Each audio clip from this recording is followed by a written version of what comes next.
അപ്പൊ ആദ്യം നമുക്കൊന്ന് പരിചയപ്പെടാം. അതിനു മുമ്പ് അതിനോടൊപ്പം തന്നെ കാര്യങ്ങളും ചോദിക്കാം, പറയാം. ശ്രദ്ധയോടെ കേൾക്കുക. എന്റെ അപേക്ഷ, ഓരോരുത്തരും അവരവരുടെ സ്വന്തം മനസ്സും ബുദ്ധിയും കൊണ്ട് ഞാൻ പറയുന്ന കാര്യങ്ങൾ ശ്രദ്ധിക്കുക. സ്വന്തം മനസ്സും ബുദ്ധിയും കൊണ്ട് പറയുന്ന കാര്യങ്ങൾ ശരിയാണ് എന്ന് തോന്നുകയാണെങ്കിൽ ഇവിടെ നിന്ന് എടുത്തോണ്ട് പോകും.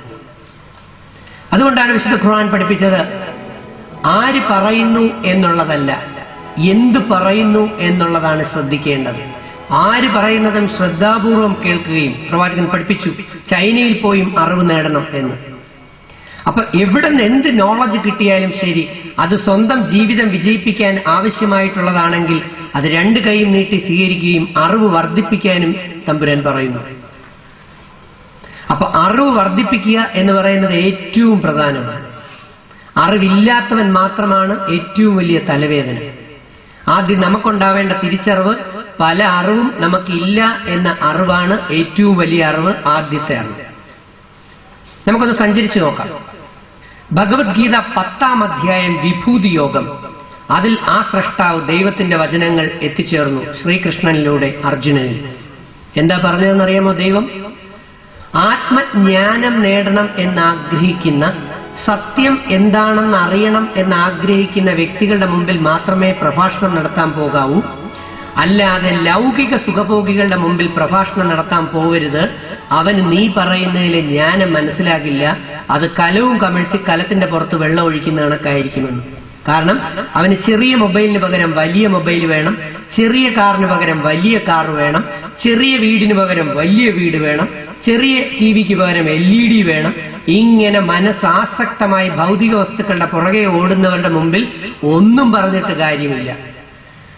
വിശുദ്ധ ബൈബിളിൽ ആ സ്രഷ്ടാവിന്റെ, പടച്ചവന്റെ, ദൈവത്തിന്റെ വചനങ്ങൾ ജീസസ് ക്രൈസ്റ്റിലൂടെ ജനങ്ങളിലെത്തി. സുഭാഷിതങ്ങൾ. അതിലെന്താണ് ദൈവം പറഞ്ഞിരിക്കുന്നതെന്നറിയാമോ? പരിഹാസകന്മാരുടെ മുമ്പിലും വിഡ്ഢികളുടെ മുമ്പിലും ഭോഷന്റെ മുമ്പിലും പ്രസംഗിക്കാൻ പോകരുത്. നീ പറയുന്നതിലെ ജ്ഞാനം അവർക്ക് മനസ്സിലാകില്ല, അവർ നിന്നെ പരിഹസിക്കും, വേണമെങ്കിൽ ക്ഷതവും ഏൽപ്പിക്കുമെന്ന്. അതാണ് ഈ മൂല്യബോധന ജാഥ ഗവൺമെന്റിന് വേണ്ടി കാസർഗോഡ് നിന്ന് തുടങ്ങി തിരുവനന്തപുരം വിമൻസ് കോളേജിൽ എത്തിച്ചേർന്നപ്പോൾ ഒരു പെൺകുട്ടിയുടെ കൂക്കിലൂടെ ആ പരിഹാസം എനിക്ക് ഏറ്റുവാങ്ങാൻ കഴിഞ്ഞത്. എന്നാൽ അറിവ് തേടണം, ജ്ഞാനം തേടണം എന്നാഗ്രഹിക്കുന്ന വ്യക്തികളുടെ മുമ്പിൽ പ്രഭാഷണം നടത്തൂ, അവർ ഏറെ ജ്ഞാനിയാകും, അവർ നിന്നെ സ്നേഹിക്കും എന്ന്. അതാ നിങ്ങളിപ്പോ എന്നോട് കാണിച്ചുകൊണ്ടിരിക്കുന്നത്. ആ സ്നേഹം കിട്ടുന്നത് അറിവിന് വേണ്ടി പ്രവർത്തിക്കുന്നതുകൊണ്ടാണ്. വിശുദ്ധ ഖുർആനിൽ പടച്ചവൻ പറയുന്നു, എന്താ പറയുന്നത്? ഓരോ അറിവുള്ളവനും മനസ്സിലാക്കുക, അവനേക്കാൾ അറിവുള്ളവൻ അവന് മുകളിലുണ്ട് എന്ന്. ഒരല്പം അറിവും വെച്ചുകൊണ്ടാണ് നമ്മളിൽ പലരും അഹങ്കരിക്കുന്നത്.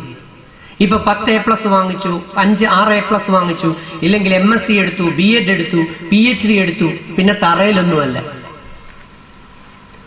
ഇത് വെറും ഒരറിവ് മാത്രമാണ്. യഥാർത്ഥ തിരിച്ചറിവ് കിടക്കുന്നത് ആരാണ് ഞാൻ, ആരാണ് നീ, എന്തിനാണ് എന്നെ ഇങ്ങോട്ട് അയച്ചിരിക്കുന്നത് എന്ന തിരിച്ചറിവ് അത് വേദങ്ങളിലാണ്. അപ്പൊ അറിവ് തേടി നടക്കുമ്പോൾ നിനക്ക് ഞാൻ സ്വർഗത്തിലേക്കുള്ള ദൂരം കുറച്ചു തരും എന്ന് വിശുദ്ധ ഖുർആൻ. എന്താണ് സ്വർഗമെന്ന് എനിക്ക് കണ്ടെത്താൻ പറ്റിയിട്ടുണ്ട്. 3 സ്വർഗങ്ങളും 3 നരകങ്ങളും. അത് നമുക്ക് വഴിയെ കാണാം.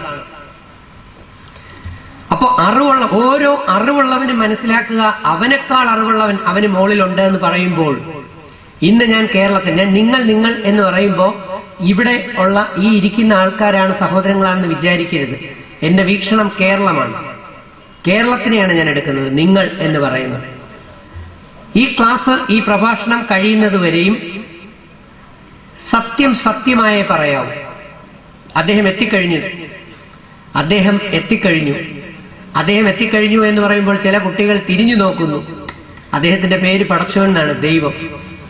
അതുകൊണ്ടാണ് വിശുദ്ധ ഖുർആൻ പറയുന്നത്, നിങ്ങൾ 4 പേർ ചേർന്ന് 3 പേർ ചേർന്ന് പരദൂഷണം പറയുന്നതിന്റെ ഇടയിൽ 4-മനായി ഞാൻ ഉണ്ടാകും, നീ ആർക്കെതിരെ പണിയുന്നു എന്ന് കേട്ടിട്ട് നിനക്ക് ശിക്ഷ തരാൻ എന്ന്.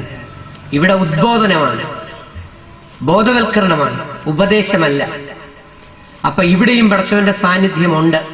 ആ സാന്നിധ്യം ഇവിടെ എത്തിക്കഴിഞ്ഞു. അദ്ദേഹം നിങ്ങളെ സ്പർശിക്കും. എന്റെ ക്ലാസ്സുകളുടെ വിജയം ഞാനല്ല. അദ്ദേഹം എന്നെ അനുഗ്രഹിച്ചിട്ടില്ല എങ്കിൽ എനിക്കിവിടെ നിൽക്കാനേ പറ്റത്തില്ല. നിങ്ങളെ സ്പർശിക്കും. പക്ഷെ ഈ ഇരിക്കുന്ന നിങ്ങളെ എല്ലാവരെയും സ്പർശിക്കില്ല കേട്ടോ. എന്റെ ഹൃദയത്തിന്റെ ആഗ്രഹം ഇവിടെ ഇരിക്കുന്ന എല്ലാവരെയും പടച്ചവൻ സ്പർശിക്കണമെന്നാണ്. പക്ഷേ നിങ്ങളിൽ പലരെയും പടച്ചവൻ സ്പർശിക്കുമോ ഇല്ലയോ എന്ന് ഈ പ്രഭാഷണം കഴിയുമ്പോൾ നിങ്ങൾക്ക് തന്നെ ബോധ്യപ്പെടും. കഴിയുമ്പോഴല്ല, നടന്നുകൊണ്ടിരിക്കുമ്പോൾ തന്നെ നിങ്ങൾക്ക് ബോധ്യപ്പെടും. അതുകൊണ്ടാണ് ഞാൻ നിങ്ങളോട് അപേക്ഷിക്കുന്നത്, തല പോയാലും ശരി സത്യം സത്യമായി തന്നെ പറയണം. അങ്ങനെ സത്യം പറയുകയും സത്യത്തിലൂടെ ജീവിക്കുകയും സത്യം അനുഷ്ഠിക്കുകയും ചെയ്യുന്നവനാണ് സത്യവിശ്വാസി എന്ന് വിശ്വസിക്കുന്ന ആളാണ് ഞാൻ. ശ്രദ്ധിച്ചിരിക്കുന്നവർക്ക് ഇന്ന് ആയിരക്കണക്കിന് പോയിന്റ്സ് കിട്ടും. റിയാലിറ്റി ഷോയിലൂടെയാണെങ്കിൽ അത്ഭുതങ്ങൾ നടക്കും. ഇവിടെയും അതല്ലാതെ തന്നെ നടക്കും. നമുക്ക് നോക്കാം. അപ്പൊ അറിവ് നേടണം എന്ന് പടച്ചവൻ പറയുമ്പോൾ, ദൈവം പറയുമ്പോൾ, വേദങ്ങളിലൂടെ പറയുമ്പോൾ, ഒരു ഭാര്യ, ഒരു ഭർത്താവ്, ആ ഭർത്താവ് വലിയ വലിയ കാര്യങ്ങൾ പറയാൻ വേണ്ടി ഭാര്യയുടെ അടുത്തേക്ക് ചെല്ലുമ്പോൾ ഭാര്യ പറയുന്ന ആക്ഷൻ, നിങ്ങൾ അവിടെ മിണ്ടാണ്ടിരിക്കുക, നിങ്ങൾക്ക്